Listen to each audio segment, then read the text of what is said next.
കലിപ്പൻ പോലീസിന്റെ മാലാഖ പെണ്ണ്. രചന ദക്ഷ. അവതരണം ഷാഹുൽ മലയിൽ. Editing Faisal C M Nooncheri. ദേവിയുടെ കൈകൾ അവളുടെ കെട്ടിവെച്ച മുടി അഴിച്ചിട്ടുകൊണ്ട് അതിലൂടെ ഒഴുകി നടന്നു. നമ്മൾ എങ്ങോട്ടാ ദേവ? 2 മാസം ലീവ് എടുത്ത് പോകുന്നത്? അവൾ അവന്റെ മീശയിലൂടെ വിരലോടിച്ചുകൊണ്ട് തിരക്കി. That's A surprise princess. അവൻ അവളുടെ വിരലിൽ ഒന്ന് കടിച്ചുകൊണ്ട് പറഞ്ഞു. എന്നാലൊരു ക്ലൂ താൻ കണ്ടുപിടിക്കാൻ പറ്റുമെന്ന് ഞാൻ നോക്കട്ടെ. അവൾ അവന്റെ കവിളിലൊന്ന് വിരൽ കൊണ്ട് കുത്തി പറഞ്ഞു. So you want a clue right? അവൻ അവളെ നോക്കി കുസൃതിയോടെ ചോദിച്ചു. യെസ്, അവളൊന്ന് നീട്ടി പറഞ്ഞു. അടുത്ത നിമിഷം അവൻ അവളെ മറിച്ചിട്ടുണ്ട് അവളുടെ കഴുത്തിലൊന്ന് കടിച്ചു നുണഞ്ഞുകൊണ്ട് അവളോട് പറഞ്ഞു. ഐ ആം ലോങ്ങിങ് to be with you and by the sea where we can talk together freely and build our castles in the air. അത് കേട്ടതും അവൾ അവനെ നെറ്റി വിളിച്ച് നോക്കി. ഇതെന്ത് ക്ലൂ? അവളൊന്നും മനസ്സിലാവാതെ അവനെ നോക്കി ചോദിച്ചു. Find it yourself princess. അവനവളുടെ കണ്ണുകളിൽ ചുംബനം അർപ്പിച്ചുകൊണ്ട് പറഞ്ഞു. അവൾ ആ ചിന്തയിൽ അങ്ങനെ കിടന്നു. എനിക്ക് മനസ്സിലായില്ലേ ACP, ഒരു ക്ലൂ കൂടെ താ. അവൾ തന്റെ ചുണ്ടി ലക്ഷ്യം വെച്ച് വന്നവന്റെ കവിളുകൾ രണ്ടും പിടിച്ചു വെച്ച് അവനെ തടഞ്ഞുകൊണ്ട് പറഞ്ഞു. You will find out soon princess.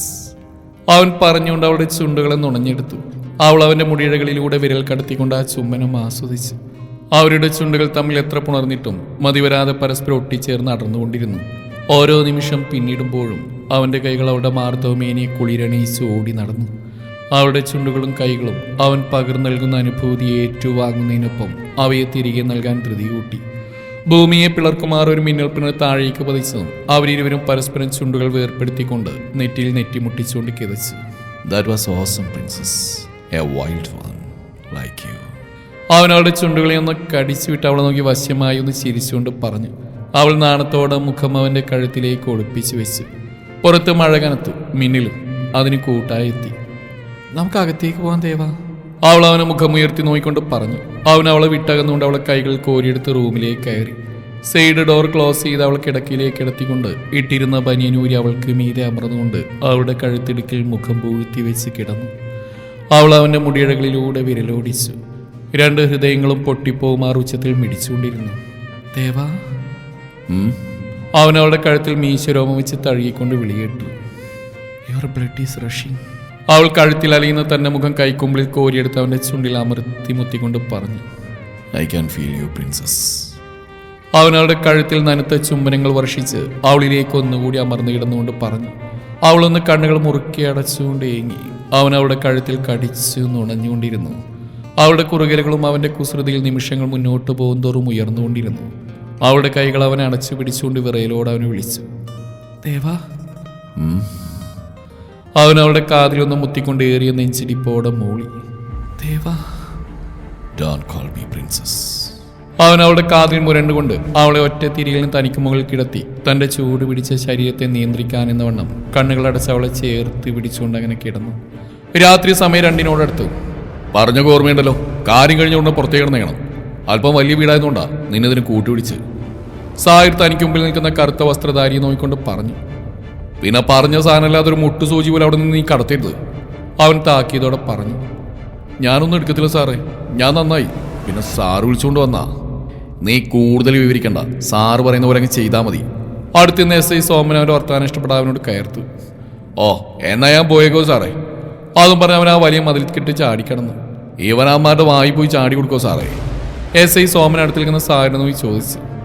ചാടിയാലും അമ്മമാർ ഇവനെ പിടിച്ച് നമ്മളെ തന്നെ ഏൽപ്പിക്കും. പിന്നെന്താടോ താൻ സമാധാനമായിട്ടിരിക്കുക. അവനത് പറഞ്ഞു. അവൻ്റെ ഫോണിൽ ഒരു നോട്ടിഫിക്കേഷൻ വന്ന് ഒരുമിച്ചാണ്. അവൻ ഫോൺ എടുത്ത് നോക്കിയതും ഒരു പെൺകുട്ടിയുടെ ഫോട്ടോയും ഡീറ്റെയിൽസുമാണ്. അവൻ ആ പേര് വായിച്ചു.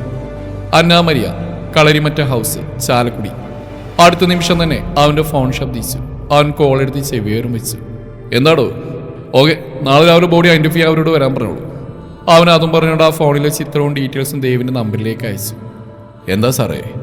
SI സോമൻ ഉദ്യോഗത്തോടെ ചോദിച്ചു. ആ പെൺകുട്ടിയെ പറ്റിയൊരു ഇൻഫോർമേഷൻ കിട്ടിയിട്ടുണ്ട്, but not sure about it. Anna Maria, Kalarimatta house, Chalakudy. അവൻ അയാൾ ആ ഫോട്ടോ കാണിച്ചു കൊടുത്തുകൊണ്ട് പറഞ്ഞു. വല്ലതും നടക്കുമോ സാറേ?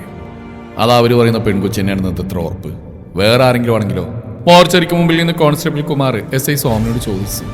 അത് ആ വീണ് തന്നെയാണോ നോക്കാനല്ലേ അവരിങ്ങോട്ട് കെട്ടിയെടുക്കുന്നത്. അവർ വന്ന് കാണിടും ആദ്യം, എന്നിട്ട് പറയാം അത് അവർ പറഞ്ഞ പെണ്ണാണോ അല്ലയോ എന്ന്. അയാൾ അക്ഷമയോടെ പുറത്തേക്ക് മിഴികൾ പതിപ്പിച്ചുകൊണ്ട് തനിക്കരികിൽ നിൽക്കുന്നതിനോട് പറഞ്ഞു.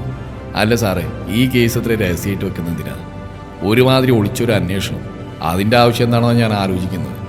അയാൾ വല്ലതും ചൂണ്ടിക്കിട്ടുമെന്ന പ്രതീക്ഷയിൽ SI സോമനെ ഒന്ന് ഇടങ്ങണാൽ നോക്കിക്കൊണ്ട് പറഞ്ഞു. അതിനിത്ര സംശയിക്കാനെന്താടോ? തന്നെപ്പോൾ ഉറ്റകാരെ പേടിച്ചിട്ട് തന്നെ. അയാൾ കോൺസ്റ്റബിൾ കുമാരൻ നേരെ തിരിഞ്ഞുകൊണ്ട് ഒരു പുച്ഛമുഖഭാവത്തോടെ പറഞ്ഞു. അതിലാളൊന്ന് പതറിയെങ്കിലും അതിനെ പാടി എതിർക്കുന്ന രീതിയിൽ തിരികെ അയാളോട് സംസാരിച്ചു. സാർ ഇതെന്തൊക്കെയായി പറയുന്നത്? ഞാൻ ഇന്ദുറ്റി കൊടുത്തെന്നാ? അയാൾ അയ്യോ പാവെന്ന വ്യാജേന തിരികെ ചോദിച്ചു. എടോ, തന്റെ അച്ഛന്റെ പേര് ഇപ്പോഴും ബാലകൃഷ്ണൻ തന്നെയല്ലേ? വേറെ എന്തിനാടോ എന്നെ കൊണ്ട് ചത്തുപോയി അങ്ങനെ വിളിപ്പിക്കുന്നത്? അയാൾ കുമാരൻ നോക്കി പുച്ഛത്തോടെ ചോദിച്ചു. ഞാനൊന്നും ഒറ്റില്ല സാറേ. അത് കേൾക്കിയൊന്നും ചമ്മിയെങ്കിലും അടുത്ത നിമിഷം അയാൾ ദയനീയതയോടെ പറഞ്ഞു. താൻ കൂടുതൽ നിഷ്കളങ്കം എടുത്ത് പൂശണ്ട. തന്നെ കുടിച്ച വെള്ളത്തിൽ വിശ്വസിക്കാൻ പറ്റില്ലെന്ന് എനിക്കറിയാം. അതുകൊണ്ട് അവരകത്തേക്ക് കൊണ്ടുപോകുമ്പോൾ എൻ്റെ വാരെ തൂങ്ങി താനുവനത്തേക്ക് കെട്ടിയെടുക്കണ്ട. അയാൾ കുമാരനെ നോക്കി തീർപ്പേൽപ്പിക്കും പോലെ പറഞ്ഞു. സാറേ, ഞാൻ എക്സ്ക്യൂസ് മീ സർ. അയാൾ എന്തോ പറയാമെന്നു അടുത്തുനിന്ന് ആരോ വിളിച്ചു. അവരിരുവരും ആ ഭാഗത്തേക്ക് തിരിഞ്ഞു. വെള്ളവസ്ത്രധാരികളായ 2 കന്യാസ്ത്രീകളെയാണ് അവർ നോക്കിയപ്പോൾ കണ്ടത്. ഞാൻ സിസ്റ്റർ അൽഫോൺസ, ഇത് സിസ്റ്റർ എലിസബത്ത്. ഞങ്ങൾ കളരിക്കൽ റീഹാബിലിറ്റേഷൻ സെന്ററിലെ അന്തേവാസികളാണ്. അവർ സ്വയം പരിചയപ്പെടുത്തിക്കൊണ്ട് പറഞ്ഞു. ഞാൻ SI സോമൻ. ഞാനാണ് നിങ്ങൾ വിളിച്ചത്. വരൂ, അകത്തേക്ക് പോവാം. അയാൾ അവരോട് പറഞ്ഞുകൊണ്ട് മുന്നേ നടന്നു. അവരിരുവരും പരസ്പരം നോക്കിക്കൊണ്ട് അയാൾക്ക് പുറകെ നടന്നു നീങ്ങി.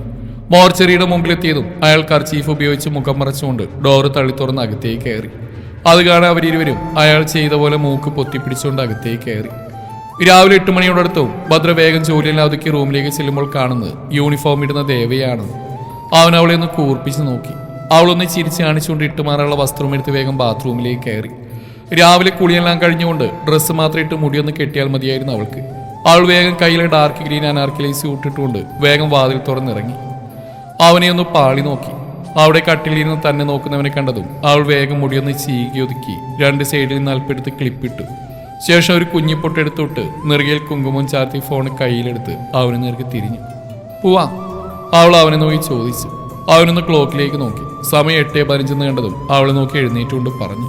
നോട്ട് ബാഡ്, പക്ഷേ ഈ കണ്ണുകൂടി ഒന്ന് എഴുതിയേക്ക്, എന്നാലും ഒരുക്കം കംപ്ലീറ്റ് ആവുള്ളൂ.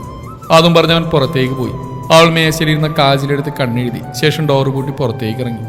ഹാളിൽ നിന്നവൻ അവൾ വരുന്ന കണ്ട് വേഗം പുറത്തേക്ക് നടന്നു. അവൾ കീ ഹാങ്ങേഴ്സിൽ നിന്ന് വീടിന്റെ കീ എടുത്ത് വാതിൽ പൂട്ടി ഇറങ്ങി. അവൻ വണ്ടി സ്റ്റാർട്ട് ചെയ്ത് പുറത്തേക്ക് എടുത്തു. അവൾ വേഗം അതിലേക്ക് കയറിയിരുന്നു. അവൾ കയറിയത് അവൻ പയ്യെ വണ്ടി ഗേറ്റിനരികിലേക്ക് എടുത്തു. അരമണിക്കൂറിനോട് അടുപ്പിച്ചെത്തിയതും അവൾ ഭദ്രയുടെ വീട്ടിലെത്തി. ദേവ് ഡോറിന്ന് പുറത്തേക്ക് ഇറങ്ങിയതും ഫോൺ ബെല്ലടിച്ചത് ഒരുപോലെയാണ്. അവൻ കാർ ഡോർ അടച്ചുകൊണ്ട് ഫോൺ അറ്റൻഡ് ചെയ്തു. ഹലോ, പറയൂ sir. I don't want any kind of explanation. എല്ലാവരോടും എന്ത് നോക്കിക്കായിരുന്നുള്ളൂ? അവന്റെ ശബ്ദം ഉയർന്നു. പുറത്തേക്ക് ഇറങ്ങിയെന്ന വിവി കേൾക്കുന്ന അതാണ്. അവനിൽ പക്ഷെ സ്വാഭാവികതയായിരുന്നു. അവൻ തലയരിച്ച് ദേവിനരികിൽ നിൽക്കുന്നവൾ നോക്കിയതും അവിടെയും അതേ ഭാവം തന്നെ. അവൻ അവർക്കരികിലേക്ക് വന്നിരുന്നു. എനിക്കൊന്നും കേൾക്കണ്ട. താൻ എന്ത് ചെയ്തിട്ടാണ് ഐ വാണ്ട് ഇറ്റ് ബാക്ക്? എവിടെയെങ്കിലും നടക്കുന്ന കാര്യമാണോ ഇത്? ഇന്നലെ രാത്രി വരെ അവിടെ ഉണ്ടായിരുന്ന സാധന ഒന്ന് ഇരുട്ടി വെളുത്തപ്പോഴേക്കും കാണാതായിരിക്കുന്നത്. ഇതിൽ ഉറപ്പായിട്ട് അവിടുത്തെ സെക്യൂരിറ്റി ഗാർഡ്സിന് പങ്കുണ്ടാവും. അയാൾ എത്രയും വേഗം കസ്റ്റഡി എടുത്തിരിക്കണം. എന്നിട്ട് ഓഫീസിൽ കൊണ്ടുപോവാ. ബാക്കി എന്നിട്ട്. അവൻ പല്ലേരിച്ച് പറഞ്ഞുകൊണ്ട് ഫോൺ വെച്ചു. ദേഷ്യം കൊണ്ട് അവന്റെ മുഖം വലിഞ്ഞു മുറുകിയിരുന്നു. ദേവാ. ഭദ്ര ദേഷ്യം കൊണ്ട് വിറച്ച് നിൽക്കുന്നവൻ അവന്റെ തോളിൽ കൈവച്ച് വിളിച്ചു. അവന് നെറ്റി ഒഴിഞ്ഞുകൊണ്ട് അവൾക്ക് നേരെ തിരിഞ്ഞു. എന്താ, എന്തു പറ്റി? അവൾ അവനെ നോക്കി ചോദിച്ചു. ഐ എം സോറി ജാനകി, എനിക്ക് പെട്ടെന്ന് പോകണം, ഒരു ഇഷ്യൂ ഉണ്ടായി. ഇറ്റ്സ് ഓക്കെ, പോയിട്ട് വാ. അവൾ അവന്റെ കയ്യിൽ പിടിച്ചുകൊണ്ട് പറഞ്ഞു. വിദ്യുത്, ഞാൻ വൈകുവാണെങ്കിൽ ഇവിടെ തിരികെ കൊണ്ടുവന്നാക്കിയണം. അത് ഞാൻ ആയിക്കോളാം. എന്താണ് കാര്യം? Anything serious? യെസ്, ഹോസ്പിറ്റൽ മോർച്ചറിൽ സൂക്ഷിച്ചിരുന്ന ഡെഡ് ബോഡി മിസ്സിംഗ് ആണ്. അവൻ വിവിയെ നോക്കി പറഞ്ഞു. വിവി അവനെ കണ്ണു വീഴ്ച നോക്കി. ഞാൻ ഇറങ്ങാം, വിളിക്കാം. അവൻ ഭദ്രയുടെ കവിളിൽ തട്ടി പറഞ്ഞുകൊണ്ട് അവിടുന്ന് ധൃതിയിൽ കാറിലേക്ക് കയറാൻ ഒരുങ്ങിയതും അവന്റെ ഫോൺ ശബ്ദിച്ച് ഒരുപോലെയാണ്. അവൻ ഫോൺ എടുത്ത് നോക്കിയത് ഒരു പ്രൈവറ്റ് നമ്പറാണ്. അവൻ കോൾ അറ്റൻഡ് ചെയ്തു. ഹലോ കമ്മീഷണർ സാറേ, ഞാനൊരു പാവം വ്യവസായിയാണ്. പേര് പറഞ്ഞാൽ സാർ അറിയും, ക്ലീറ്റസ്. അയാൾ ഒരു അവിഞ്ഞ ചിരിയോട് അവനോട് പറഞ്ഞു. എന്താ കാര്യം? അവനുള്ളിൽ അമർഷം പുറത്തണിക്കാൻ ചോദിച്ചു. ഓ, വലിയ കാര്യമൊന്നുമില്ലെന്നേ. കഴിഞ്ഞ ദിവസം സാറൊരു സാധനം മണ്ണ് മാന്തി എടുത്തായിരുന്നില്ലേ? അത് ഞാനങ്ങ് ദയിപ്പിച്ചെന്ന് പറയാൻ വിളിച്ചതാ. അയാൾ അവനെ പരിഹസിച്ചുകൊണ്ട് പറഞ്ഞു. ഇനിയിപ്പോൾ സാറിന് അതിന് പിന്നാലെ നടന്ന് കഷ്ടപ്പെടണ്ടല്ലോ. കല്യാണമൊക്കെ കഴിഞ്ഞല്ലേ ഉള്ളൂ സാറ്. പെമ്പർ നൂത്തിയും കൊണ്ടൊന്ന് നാട് ചുറ്റി വരുമ്പോഴേക്കും ഞാനെല്ലാം അങ്ങ് ഒതുക്കിക്കോളാം. എന്തെങ്കിലും വഴി ചെലവാണെങ്കിൽ പറയാൻ മടിക്കണ്ട. അയാൾ അവനോടൊന്ന് കുത്തി പറഞ്ഞു. ദേവെന്തോ പറയാനൊരിക്കലുമാണ് തന്നെ നോക്കി നിൽക്കുന്നവരെ അവന്റെ ശ്രദ്ധ ഉടക്കി. നിന്റെ തന്ത ചത്തുപോയ ഗീവർഗീസ് കുഴിന്ന് എഴുന്നേറ്റ് വന്നിത് പറഞ്ഞാലും ഞാൻ കേൾക്കില്ല. പിന്നല്ലേ നീ, നിന്റെ താഴ്വേര് ഞാനൊന്ന് അളന്നായിരുന്നു. പാലാപ്പള്ളിക്കാരുടെ കാര്യസ്ഥനായിരുന്നു നീ എങ്ങനെ വീട്ടുകാരനായത് എന്ന ചരിത്രമൊക്കെ ഞാനൊന്ന് പൊടി തട്ടി എടുത്തിട്ടുണ്ട്. നിനക്കുള്ള വാരിക്കുഴി പള്ളി സെമിത്തേരിയിൽ ഇപ്പോഴേ തോണ്ടിയേക്കാൻ മക്കളെ പറഞ്ഞ് ഏൽപ്പിച്ചേക്ക്. തന്റെ മരണം അത് അടുത്തെത്തി കഴിഞ്ഞടോ. താൻ കാത്തിരുന്നോ? എന്തിനാ സാറേ നമ്മൾ തമ്മിലൊരു പ്രശ്നം? ഞാൻ സാറിനെ വേണ്ട വിധം കണ്ടോളാന്ന് പറഞ്ഞല്ലേ, പിന്നെ എന്നാതിനാ സാറിന്റെ വഴിയിൽ വരുന്നത്? ചെറിയ പ്രായമൊക്കെ സാറേ, വെറുതെ ആ പെൺകൊച്ചിനെ വഴിയാതാരാക്കണം. അയാൾ കൗശലത്തോടെ പറഞ്ഞു. എന്റെ പെണ്ണിനെ കുറിച്ച് ഓർത്ത് തനിക്ക് ആദ്യം വേണ്ട, അവളുടെ കാര്യം ഞാൻ നോക്കിക്കോളാം. താൻ തന്റെ പെമ്പർ നോത്തിയില്ലേ, കളരിക്കൽ ആലീസ്, അവളുടെ കാര്യം മാത്രം നോക്കിയാൽ മതി. താനൊരുത്തന്നെ ഒളിപ്പിച്ചു വെച്ചിട്ടില്ലേ, അവനധികം വൈകാതെ തന്നെ ഞങ്ങൾ പൂട്ടുപൊളിച്ചിറക്കുന്നുണ്ട്. താനൊന്ന് കരുതിയിരുന്നോ ക്ലീറ്റസേ? തനിക്കിനി അധിക നാളില്ല. താൻ അർഹിക്കുന്ന ശിക്ഷ തനിക്ക് വാങ്ങിത്തന്നെന്ന് മാത്രമേ എനിക്ക് ഉണ്ടായിരുന്നുള്ളൂ. പക്ഷേ ഇത് ഇവിടെ കൊണ്ടൊന്ന് ഒതുങ്ങത്തിലിടും. തനിക്കുള്ള കയറുമായിട്ട് കാലം പുറപ്പെട്ടു കഴിഞ്ഞു. ഞാൻ തന്നോട് പറഞ്ഞല്ലേ, തന്റെ താഴ്വേര് ചികഞ്ഞ് ഞാൻ പോയ കാര്യം. ആ വേരുകളെല്ലാം തന്നെ ചുറ്റി വരിഞ്ഞ് താൻ ഒടുങ്ങുന്ന കാണാൻ ഒരു കാഴ്ചക്കാരനായി ഞാൻ ഉണ്ടാവും തനിക്കറിയില്ല. ഇനി അതിൽ നിന്ന് രക്ഷ തനിക്കില്ല. പക്ഷേ അതൊരിക്കലും ഞാൻ ചെയ്യില്ല. തന്റെ അന്തകൻ അത് താൻ തന്നെയായിരിക്കും. എന്റെ വാക്കുകൾ താൻ കുറിച്ചു വെച്ചോ, നിയമം തന്നെ വെറുതെ വിട്ടാലും താൻ രക്ഷപ്പെടില്ല. അത് കേട്ടതും അയാൾ വന്ന ദേഷ്യം അടുത്തുനിന്ന് ടീ പോയി തട്ടി തെറിപ്പിച്ച് തീർത്തുകൊണ്ട് ഫോൺ കട്ട് ചെയ്തു. ഞാൻ പറഞ്ഞല്ലേ അപ്പ, അവനങ്ങനെ അടുക്കുന്ന ടൈപ്പല്ലാന്ന്. എന്റെ അയാളെ നോക്കി പറഞ്ഞു. സാഹചര്യം ഇതായി പോയി, ഇല്ലവനിപ്പോ തെക്കോട്ടെടുത്തേനെ ഞാൻ. അയാൾ മുരണ്ടുകൊണ്ട് പറഞ്ഞു. ഒന്നും നടക്കില്ലപ്പ, ഞാൻ അവനെ പറ്റി ഒന്ന് നന്നായിട്ട് അന്വേഷിച്ചതാ. നമ്മൾ വിചാരിച്ച പോലെ അത്ര ചെറിയ പുള്ളിയൊന്നല്ല. ATS ഒന്ന് കേട്ടിട്ടുണ്ടോ? Anti terrorist code. അതിന്റെ കേരളത്തിലെ ഹെഡ് അവനാ. പോരാത്തിന് എൻകൗണ്ടർ സ്പെഷ്യലിസ്റ്റ്. എത്ര എണ്ണത്തിന് ഞാൻ വെടിവെച്ച് വീഴ്ത്തിരിക്കുന്നറിയോ? അലഹാബാദിലേക്ക് അവനെ നാടുകടത്തി വെറുതെ ഒന്നുമില്ല. അവന്റെ ചരിത്രം തപ്പി ഞാനൊന്ന് പോയായിരുന്നു. അവൻ നിസ്സാരക്കാരനല്ല അപ്പാ. അതറിഞ്ഞു വെച്ച് അങ്ങോട്ട് കയറി ചൊറിയാൻ പോകുന്ന ബുദ്ധിയല്ല. അവൻ അവിടെയുള്ള ചെയറിലേക്ക് ഇരുന്നുകൊണ്ട് പറഞ്ഞു. ഇനിയിപ്പോ പ്രശ്നമൊന്നും ഉണ്ടാവില്ലായിരിക്കുമല്ലേ മോനെ? അവന്മാരിനി കുറച്ച് നാൾ ആ ശവത്തിന് പുറകെ പോയിക്കോളും അല്ലേടാ? അയാൾ ചോദിച്ചുകൊണ്ട് അവനടുത്തിരുന്നു. അതൊക്കെ ഇനി കണ്ടറിയാപ്പോ. എന്തായാലും അപ്പനൊരു വക്കീലിനെ നോക്കി വെക്കുന്നതായിരിക്കും ബുദ്ധി. അവനോട് പറഞ്ഞു. എന്റെ അഭിപ്രായത്തിൽ ഇപ്പൊ ഇങ്ങനെ ചെയ്ത അത്ര നന്നായില്ലെന്ന് ഞാൻ പറയും. ഇപ്പൊ ഇങ്ങനെ ചെയ്തുകൊണ്ട് നമുക്ക് ഗുണമുള്ളതായിട്ട് എനിക്ക് തോന്നുന്നില്ല അപ്പാ. നീ എന്നെ വർത്താനാടാ ഈ പറയുന്നത്? ആമാരി ഇനിയൊന്നും ചെയ്യാതിരിക്കാനല്ലേ ഞാൻ ആ ചാവിടുന്ന് മാറ്റിയത്? എനിക്കൊന്നും അറിയാൻ മേല. നിങ്ങളെന്തോ ചെയ്യും. കേസ് വരുമ്പോൾ ഞാൻ തൂങ്ങാതിരുന്നാൽ മതി എന്ന് എനിക്ക്. അവനയാൾ നോക്കി ഈർഷ്യയോടെ പറഞ്ഞു. അടുത്ത നിമിഷം തന്നെ അവന്റെ ഫോൺ ബിൽ അടിച്ചു. കുഞ്ഞച്ചനാണല്ലോ പറഞ്ഞുകൊണ്ട് ആ ഫോൺ അറ്റൻഡ് ചെയ്തു. എന്താ കുഞ്ഞച്ചാ? എപ്പോ? അവൻ ഇരുന്നിരുന്ന കസേരയിൽ നിന്ന് ചാടി എഴുന്നേറ്റോട് ചോദിച്ചു. ക്ലീറ്റസ് എന്താണ് കാര്യം എന്നറിയാതെ അവനെ പരിഭ്രമത്തോടെ നോക്കിക്കൊണ്ടിരുന്നു. എന്താടാ? സമ്പത്ര പന്തിയിൽ നിന്ന് തോന്നിയതും അയാൾ അവനടുത്തേക്ക് നീങ്ങുന്നുകൊണ്ട് അവനെ തോണ്ടി കാര്യം തിരക്കി. ആ ജന പോലീസ് നോക്കി. അവൻ ഫോൺ പോക്കറ്റിലേക്ക് ഇട്ടുകൊണ്ട് പറഞ്ഞു. ചതിച്ചോന്റെ കർത്താവേ! അയാൾ നെഞ്ചിൽ കൈവച്ച് താഴേക്ക് ഊർന്നിരുന്നുകൊണ്ട് പറഞ്ഞു. ചതിച്ചത് കർത്താവല്ല അപ്പച്ച, എല്ലാം നിങ്ങളായിട്ട് ഒപ്പിച്ചു വെച്ചാ. ഞാൻ അപ്പോഴേ പറഞ്ഞല്ലേ അവനെ ചൊറിയാൻ പോകണ്ടെന്ന്. നിങ്ങൾ കേട്ടോ? എന്നിട്ടിപ്പോ എന്തായി? അവൻ പറഞ്ഞ പോലെ തന്നെ ചെയ്തു. നിങ്ങൾ അവനെ ചൊറിയാൻ ചെല്ലാതിരുന്നെങ്കിൽ കുറച്ചുകൂടി സമയം നീട്ടി കിട്ടിയാനേ. അവൻ താടി തടവിക്കൊണ്ട് പറഞ്ഞു. ഇനി എന്നാ ചെയ്യടാ മോനെ? എന്നാ ചെയ്യാൻ? നിങ്ങൾ കുറച്ച് നാൾ ഇവിടുന്ന് മാറിക്ക്, അതായിരിക്കും നല്ലത്. അവൻ അയാളോട് പറഞ്ഞു. അയാൾ അടുത്ത നിമിഷം തന്നെ താഴെ നിന്ന് പിടഞ്ഞെഴുന്നേറ്റു. എന്നാ ഞാൻ കുറച്ച് നാൾ US വിട്ടാലോടാ. അവിടെ ആകുമ്പോൾ സണ്ണീച്ചുണ്ട്. നീ ഇപ്പം അതൊന്ന് നോക്കി. ഇന്ന് തന്നെ വല്ല ഫ്ലൈറ്റ് ഉണ്ടെങ്കിൽ അത് വേഗം ബുക്ക് ചെയ്തോ. നിങ്ങൾ പറയുമ്പോൾ ഫ്ലൈറ്റ് വർത്താനും താഴ്ത്താനും എൻ്റെ അമ്മാച്ചനല്ല അവിടെ ഇരിക്കുന്നത്. ഞാൻ നോക്കട്ടെ. അതും പറയാൻ ഫോൺ എടുത്ത് നോക്കി. ഒരു കണക്ഷൻ ഫ്ലൈറ്റ് ഉള്ളത് രാത്രി 8 മണിക്കാ. ഞാൻ നോക്കട്ടെ അത് കിട്ടുമെന്ന്. അതും പറയാൻ ഫോണുമായി റൂമിന് പുറത്തേക്ക് നടന്നീ. അയാൾ വേഗം തന്റെ പെട്ടിയിൽ ഓരോ സാധനങ്ങളെ എടുത്തു വെക്കാൻ തുടങ്ങിയതും അല്പസമയം കഴിഞ്ഞതും. അപ്പാ അത് സെറ്റായിട്ടുണ്ട്. ഞാൻ ആ റൂൾസ് എല്ലാം റെഡിയാക്കിയിട്ടുണ്ട്. അവിടെ സിറ്റിസൺഷിപ്പ് ഉള്ളത് കാര്യമായി. ഇല്ലെങ്കിൽ എന്നാ ചെയ്തേനെ? അവൻ അയാളെ നോക്കി ചോദിച്ചു. വേഗം പെട്ടിയെടുത്ത് ഇറങ്ങിക്കോ. അമ്മച്ചിയോട് ഞാൻ കാര്യം പറഞ്ഞോളാം. രാത്രി വരെ എവിടെയും പോയി നിൽക്കുക. ഇവിടെ നിൽക്കുന്നത് സേഫ് അല്ല. അവനതും പറഞ്ഞു അയാളുടെ വസ്ത്രങ്ങൾ ഓരോന്നും ട്രാവൽ ബാഗിൽ എടുത്തു വെച്ചു. ആലീസ് അകത്തേക്ക് വന്ന് ഒരുമിച്ചാണ്. ഇതെന്നതാ? നിങ്ങളിത് എങ്ങോട്ടാ മനുഷ്യ? അവർ അയാൾക്കടുത്തേക്ക് വന്നിരുന്നുകൊണ്ട് ചോദിച്ചു. അർജന്റായിട്ട് നമ്മുടെ സണ്ണീച്ചൻ്റെ അവിടെ വരെ ഒന്ന് പോകണം. നീ വഴിയിൽ നിന്നൊന്ന് മാറിക്കേ. അയാൾ അവരെ തള്ളി മാറ്റിക്കൊണ്ട് പെട്ടിയുമായി പുറത്തേക്ക് നടന്നു. ഞാൻ വണ്ടി എടുത്തിട്ട് വരാം. അതും പറഞ്ഞ് ആൻഡോ പുറത്തേക്ക് ഇറങ്ങി വാതിൽക്കിലെത്തിയതും അവിടെ നിൽക്കുന്നവരെ കണ്ട് അവനൊരു നിമിഷം തറഞ്ഞു നിന്നു. നീ എന്നതാടാ ഇവിടെ തന്നെ നിൽക്കുന്നത്? ധൃതി പിടിച്ച് താഴേക്ക് ഇറങ്ങിയവൻ ഹാളിൽ തന്നെ നിൽക്കുന്നുണ്ടതും അയാൾ അവനോട് ചോദിച്ചു. വണ്ടി എടുക്കടാ പോയി. അയാൾ അവനെ മുന്നോട്ട് തള്ളിക്കൊണ്ട് പറഞ്ഞു. വണ്ടിയൊക്കെ ഞങ്ങൾ എടുത്തുകൊണ്ട് ക്ലീറ്റസ് മുതലാളി വന്ന് വണ്ടിയിലോട്ട് കയറിയാട്ടെ. ഹാളിൽ നിന്ന് അവന്റെ ശബ്ദം മുഴങ്ങി കേട്ടു. അയാൾ ശബ്ദം കേട്ട ഭാഗത്തേക്ക് നോക്കിയതും കാണുന്നു ഹാളിൽ ഒരു സൈഡിലായി കിടന്ന സോഫയിൽ കാലുമേ കാല് കയറ്റി വെച്ചിരിക്കുന്ന ദേവനെയാണ്. അവനെ അവിടെ കണ്ടതും അയാൾ നുമിനീരിറക്കി. എന്നതാ ക്ലീറ്റസ് മുതലാളി ഇങ്ങനെ വെടികൊണ്ട പന്നി കണക്ക് നിൽക്കുന്നത്? എന്നെ മനസ്സിലായിട്ടില്ലയോ? ഹാ, ഞാനാ നീ താൻ രാവിലെ വിളിച്ച് അങ്ങ് ഒലത്തിക്കളെന്ന് പറഞ്ഞ് ഭീഷണിപ്പെടുത്തിയ കമ്മീഷണർ. ഇത്ര പെട്ടെന്ന് ഈ ഉള്ളവനെ അങ്ങ് മറന്നു മുതലാളി. അവനെ അയാളുടെ അടുത്തേക്ക് ചൂട് വെച്ചുകൊണ്ട് ചോദിച്ചു. അയാൾ അവന് മുമ്പിൽ നിന്ന് ഉരുകാൻ തുടങ്ങി. ഇത്ര പെട്ടെന്ന് അവൻ കാര്യങ്ങൾ മുന്നോട്ട് നീക്കുമെന്ന് അയാൾ വിചാരിച്ചിരുന്നില്ലെന്നാണ് സത്യം. എന്നാ പിന്നെ വെച്ച് താമസിപ്പിക്കാൻ നമുക്ക് ആ ചടങ്ങ് നടത്തിയേക്കാം, അല്ലയോ മുയലാളി? അവൻ അയാളെ നോക്കി പരിഹാസത്തോട് ചോദിച്ചു. എന്നതാ, എന്താ പ്രശ്നം? എന്നാത്തിന് ഞാൻ കൊണ്ടുപോകുന്നേ? അതെല്ലാം കണ്ണും കേട്ടുന്ന ആലീസ് അങ്ങോട്ട് വന്നിട്ട് ചോദിച്ചു. അതെന്നതാ ക്ലീറ്റസ് മുയലാളി, കെട്ടികളോടൊന്നും പറയാഞ്ഞത്? എന്നതായാലും ഞാൻ തന്നെ ഐശ്വര്യമായിട്ട് അതങ്ങ് പറഞ്ഞേക്കാം. നിങ്ങളുടെ കെട്ടിയോരേ ഞാനങ്ങ് കൊണ്ടുപോവാ. 22 വയസ്സ് പ്രായം വരുന്ന പെൺകുട്ടിയെ മാനഭംഗപ്പെടുത്തി അവളെ കൊല ചെയ്യാൻ വിശ്വസ്തനായ തൊഴിലാളിയെ ഏൽപ്പിച്ചു. വിശ്വസ്തനായ തൊഴിലാളി തന്നെ മുയലാളി പറഞ്ഞ പോലെ അവളെ അങ്ങ് ജീവനോടെ മണ്ണിട്ട് മൂടി. IPC സെക്ഷൻ 375, 302, 201, 212, 501 ആൻഡ് 189 ഇവയെല്ലാമാണ് ഇയാൾക്ക് ചാർത്തി കൊടുത്തിരിക്കുന്ന ചാർജുകൾ. അവനൊരു പുച്ഛത്തോടെ പറഞ്ഞു നിർത്തി.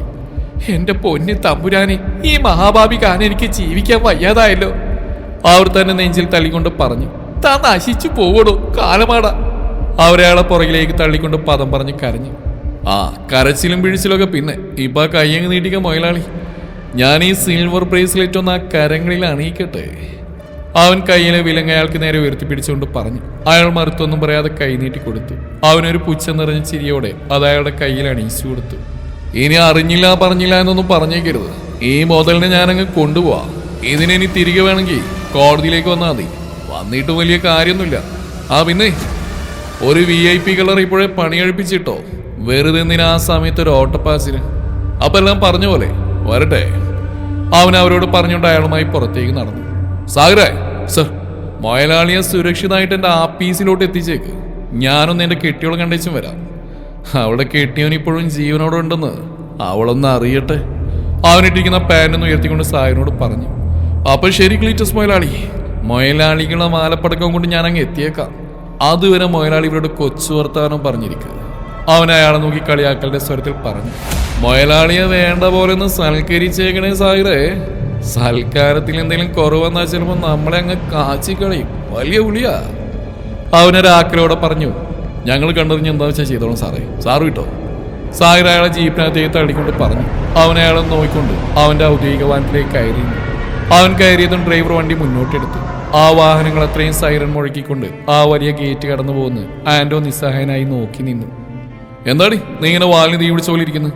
ഹാളിലെ ടിവിയിൽ ചാനൽ മാറ്റി മാറ്റി കളിച്ചുകൊണ്ടിരിക്കുന്ന ഭദ്രയെ നോക്കി വി ചോദിച്ചു. ദേവേട്ട് രാവിലെ നല്ല ദേഷ്യത്തിലാ പോയത്. നീ കണ്ടതല്ലേ ഏട്ടാ? അതെന്തായി കാണും? അവനവന്റെ ജോലിക്കാരത്തിനല്ലേ ടെൻഷനായത്. അതിന് നീ തന്നെ അതിനാണ് ഇവകളി പിടിച്ച പോലെ ഇരിക്കുന്നത്. പിന്നെ എനിക്ക് ടെൻഷൻ ഇല്ലാണ്ടിരിക്കോ? അതിന്റെ ഭർത്താവല്ലേ? അവൾ കെറുവോടെ പറഞ്ഞു. ഓഹോ, അപ്പൊ ACP സാറിന്റെ ജാനക്ക് കെട്ടിയവനോർത്ത് ടെൻഷനായിട്ട് ഇരിക്കുകയാണല്ലേ? ഇപ്പൊ മനസ്സിലായ മോളെ, ഈ TV കാണുന്ന പോലെ സുഖകരമായ പണിയല്ലേ ഇതെന്ന്? അവൻ അവളെ നോക്കി ചോദിച്ചു. ശരിയാ, ഇത്ര ബുദ്ധിമുട്ടി എന്റെ ഏട്ടൻ ആ പണി ചെയ്യണ്ട. അതങ്ങ് വിട്ടേക്കേട്ടാ. അയ്യടാ എന്റെ പൊന്നുമോൾ, അത് നോക്കിയിരുന്നോ? ഏട്ടന് ഇപ്പൊ രാജിക്കത്ത് കൊടുത്തിട്ട് വരാം. അവനവളുടെ തലയിലൊരു മേട്ടം വെച്ച് കൊടുത്തുകൊണ്ട് പറഞ്ഞു. ഇടമലയർ ഫോറസ്റ്റ് ഏരിയയിൽ നിന്ന് ലഭിച്ച മൃതദേഹം ആദ്യതാണ് തിരിച്ചറിഞ്ഞു. ചാലക്കുടി കളരിക്കൽ റീഹാബിലിറ്റേഷൻ സെന്ററിലെ അന്തേവാസിയായിരുന്ന അന്ന മരിയ 22 വയസ്സിന്റേതാണ് മൃതദേഹമെന്ന് അവിടുത്തെ നടത്തിപ്പുകാരികളായ കന്യാസ്ത്രീകൾ ഇന്ന് രാവിലെ മൃതദേഹം കണ്ട് സ്ഥിരീകരിച്ചു. ഈ ബോഡികളെ കാണാതായും ദേവ് പറഞ്ഞ് പിന്നെ ഇതെങ്ങനെ സംഭവിച്ചു? ഭദ്രാവിനോട് ഞെട്ടൽ വിട്ടുമാറാതെ ചോദിച്ചു. തുടരും ഈ കഥയുടെ ബാക്കി ഭാഗം നാളെ ഇതേ സമയം.